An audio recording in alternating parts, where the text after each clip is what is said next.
Welcome to another meeting of TV Holics Anonymous.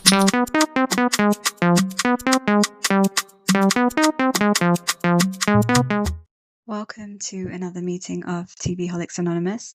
My name is Ruru and I'm a TV Holic. Mimi's not here again, but this is a show that Mimi watches, so she might dip in and out depending on if she's at the same episode as me or not. So yeah, I just wanted to do this really quick. This episode is just the first episode of season 2 of Wednesday. I enjoyed season 1, like from the get-go. It wasn't that amazing, but it was okay.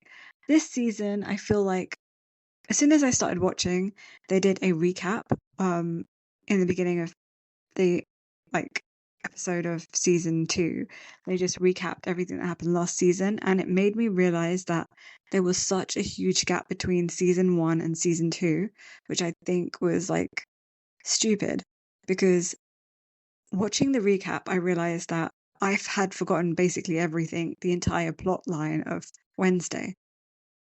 And I realized that I can't even remember any of the characters' names, and even though they recapped most of the plot line, I couldn't even remember her best friend's name, the wolf, the lichen.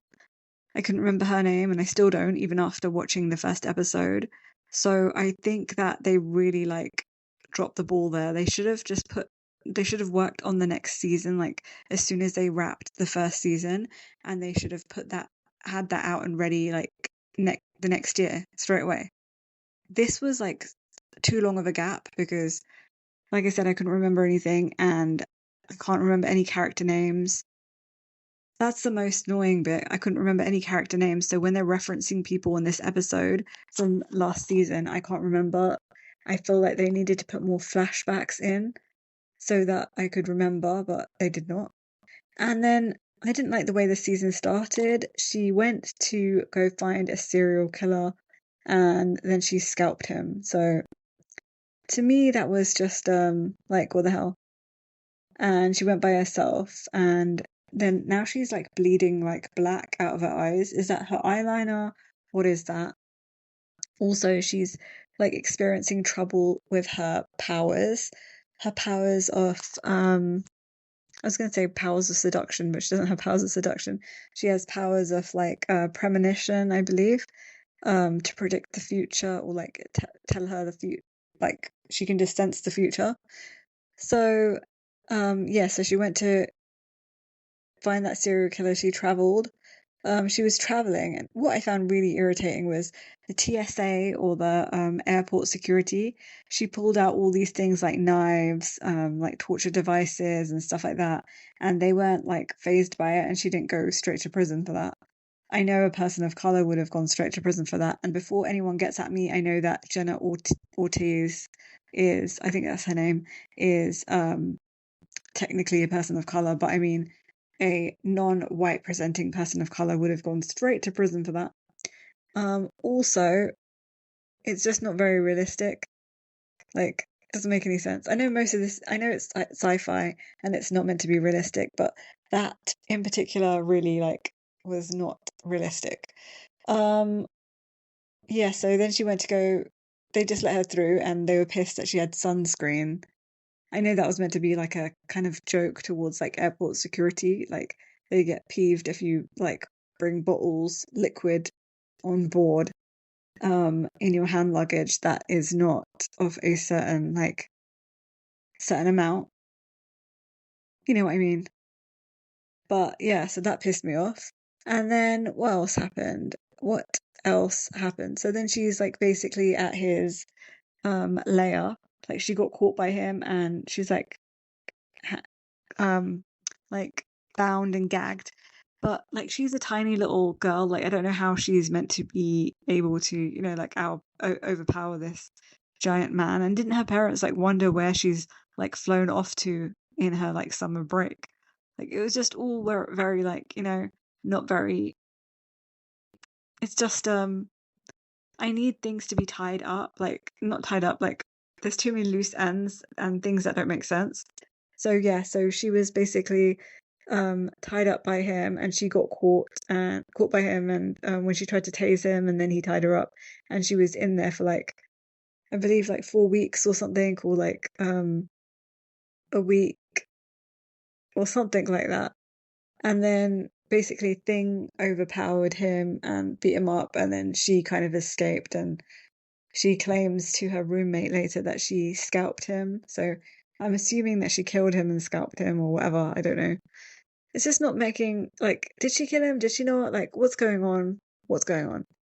And then we also found out later that she didn't actually kill that teacher. Um, the teacher that was, I can't even remember the teacher's name, to be honest. But the teacher that was, that, awakened the spirit or the thing within her boyfriend at the time. It's just all like, ugh, jumbled in my brain because it's been too long, which is really pissing me off. Um, I guess I should have done a rewatch, but that means I would have had to rewatch the whole season, really, and I didn't want to do that. I've got other things to do in life. So yeah, Thing beat up um that serial killer, and then she like escaped, and her powers are on the fritz. She was bleeding black out of her eyes. What else happened? So then they basically showed like her and her brother going back to the school. And her brother is just kind of like, she makes sure that he like knocks over the stop sign with his like electricity powers, like electricity shooting out of his fingers powers. And then he does that, and then there's a whole pile up of cars behind. Um, it's not a traffic light, so I don't understand why. Like, are they like stupid? The drivers, like, before you hit like a crossroads, won't you check like both directions, or like look to see if anything is coming, and not just carry on speeding through? Like, it doesn't make any sense. Like, why would there be a pile up? Like, is this just what happens in America if they don't have signs that say stop? Like, please, someone from America, explain that to me. Because we don't have a sign that tells us to stop. We have traffic lights, or we have like common sense at a cross junction or crossroads or whatever to like look both ways, like slow down and look both ways, and then carry on going if it's safe to. Like, someone make that make sense, because it's not really adding up. Anyway, yeah, so there was a lot of things that I was a bit peeved about in this episode. Then they have like this guy who is in a campground near their, you know, the near Jericho, near the school. So he's got a picnic basket out and like champagne glass, not champagne glass, champagne bucket, and then he's waiting for probably like his mistress or something like that. She jumps out the car, then they're making out. You can't really see their faces properly, I don't think. I'm not sure. But yeah, so they're making out, and then there is a guy um who's taking pictures of them, paparazzi, and then he notices like there's crows, and he keeps noticing there's more and more crows, and then they start to attack him when he's running to the car. Then he gets to the car, and they're like smashing into the window and stuff, and then he rings someone and says that, don't worry, even if I don't make it, then they're on to me, and if I don't make it, then um the the evidence is in a safe place or something like that, he says. And then he turns around to the back of the van, and he sees all the crows in there, and then you just see like the van like banging about, because shaking about, because the crows are like eating him alive or like pecking his eyes out or whatever. Then you also see Wednesday Addams has gone back to school, and like she's just like, her normal cheerful self. I'm saying that sarcastically, by the way. She's her normal cheerful self, and she is like with her parents, and her parents there's a new head teacher, and he's like super annoying. And what I do love is that they made everything like grim and dark and very like very, what's that, like, that filter that is like kind of bluey grey. they've like bluey grayed up the whole like school. Um, Apart from little patches and little splashes of color here, there, and everywhere.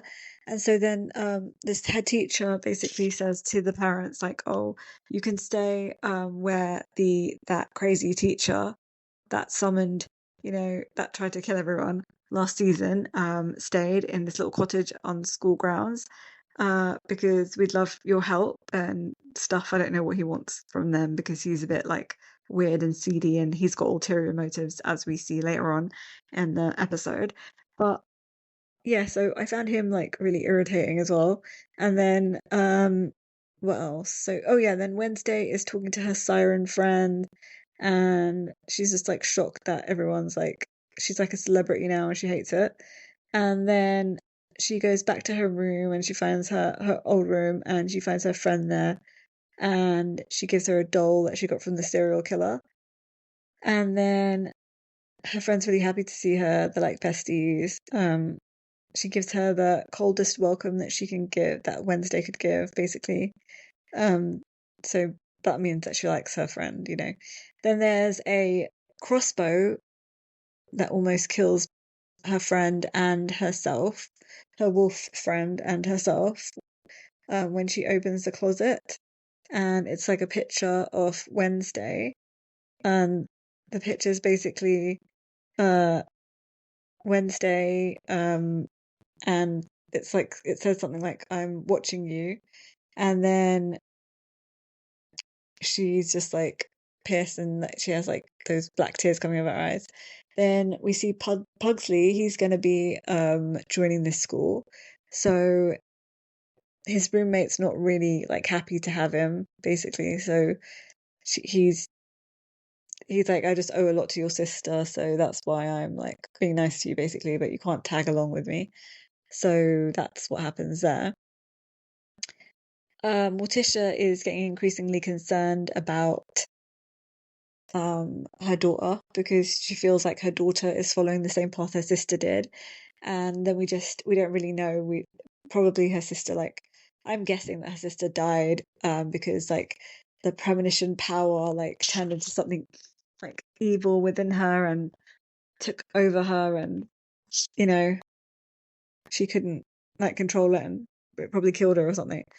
Also, there's like these weird, there's these caterpillars that the guy, Pudsley's roommate has, and Pudley's like they're great snacks, and then he's like they're not snacks, they're something for me to, they're like pets, and they're for me to practice like with.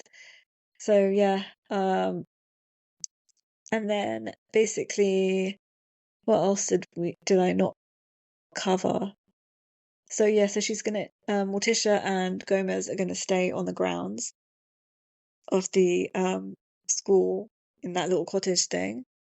And Wednesday seems a bit kind of pissed about it. She also doesn't want to tell her mum that something's going on with her powers. Her powers are on the fritz.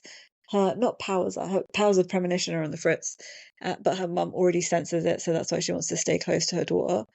Then she basically goes off for a walk in the woods after she got settled in, and she's there with Thing, and then basically she notices that there is a um she sees that there's a crime scene where in the woods where that van was with the ravens, and she basically gets there and there's a new sheriff because the old sheriff was, her ex-boyfriend's dad, and uh basically there's a corpse with the eyes eaten out.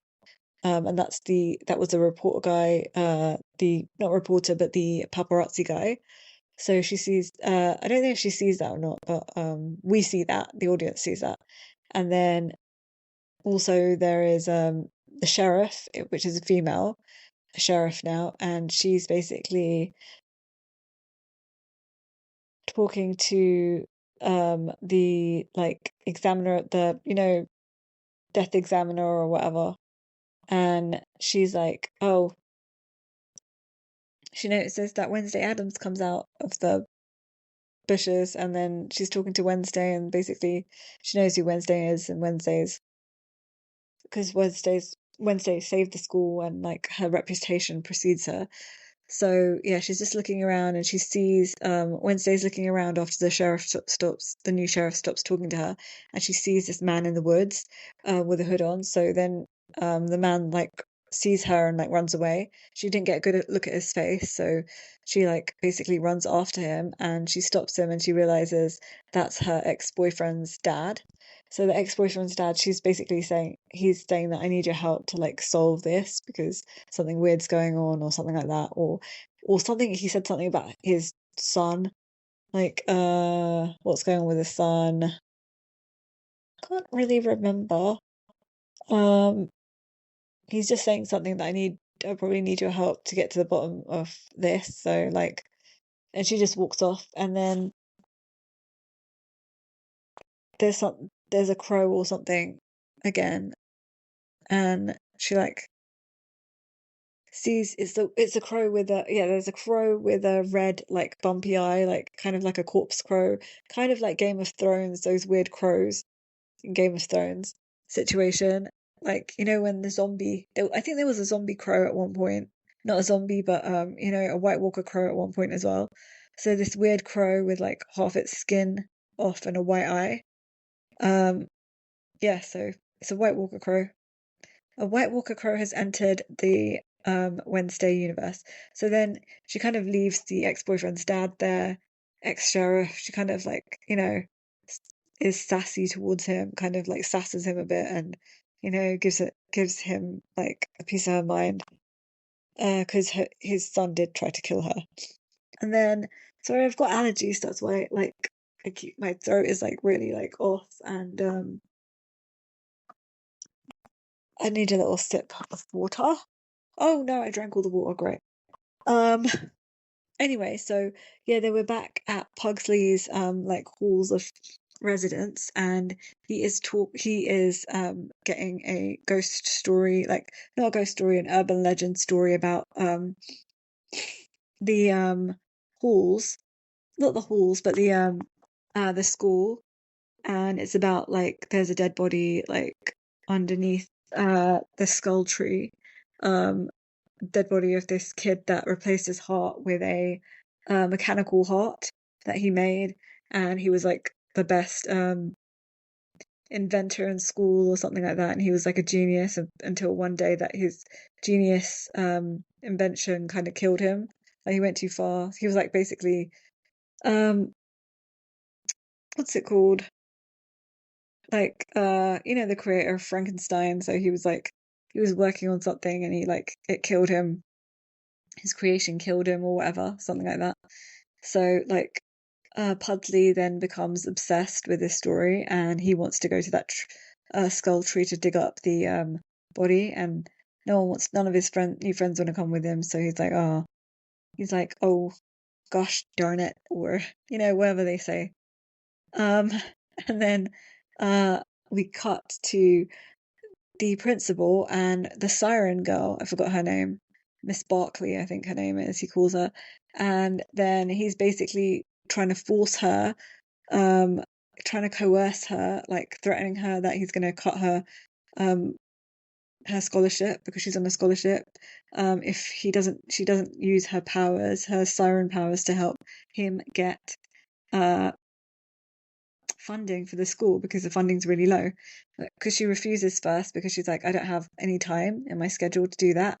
And he's like, basically, you got to make time, and not not like he didn't like come out and say it, but he kind of like thinly veiled threat towards her that like you're going to get expelled if you don't do this. So then she's kind of like forced to help him in this situation, and you can feel like the stress and pain that she's feeling that from being like forced to do something she doesn't want to. Um, and then they cut to basically the Lichen girl talking to Thing outside and saying that she's made like a little house for him and it's really cute. And so he's just prancing around the house, and then all the lichens are in the room with howling because they're all excited for Thing because he's got a new little doll house to like live in, a little house to live in. And then Wednesday just goes back out the door because they're all howling because she's kind of pissed that they're there.